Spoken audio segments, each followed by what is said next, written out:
Absolutely. I tell you, I remind myself every day of that, and I thank myself every day for that. And along the way, believe me, I've had lessons where I made my first $1 million and I went out and I bought expensive Ferrari and all this stuff. And my banker was the one that basically one day was like, Sidney, I remember, I'll tell you this quick story. I made my first $1 million when I was 21 years old doing a condo flip. And I went out and I bought a Ferrari, Mercedes G-Wagon. And at the time they didn't have G-Wagons, so we had to import it. So with the cost of that, and they're sitting in my driveway, three cars actually, in the actual car that I drove.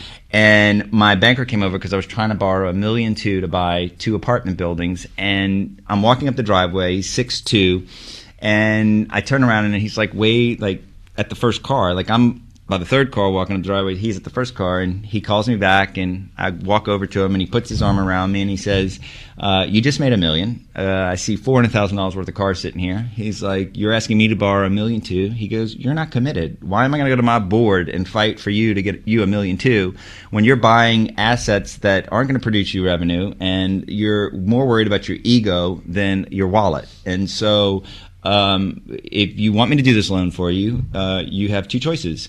You sell the car, or I don't do the loan. And I got on the phone with my assistant, and that was the best move I ever made, because that banker lent me $60 million in the course of my career. So, through my investments in this show and the dealings of this show, I deal with people that come to me. The first thing I look at is their watch, what kind of shoes they have on, what kind of car they're driving.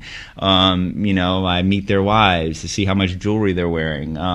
Because I think that, you have to want it. It's got to be, when you look at sports like football or basketball, and you see these guys out there and they're like giving each other high five, and they're so pumped up, their adrenaline's going and running, and that's what I want when I invest in someone. I want somebody that's going to be like that on the field, that has that same adrenaline, that is not worried about what kind of car they're driving or what kind of watch they have. They want to succeed, and they'll go to any length to do so.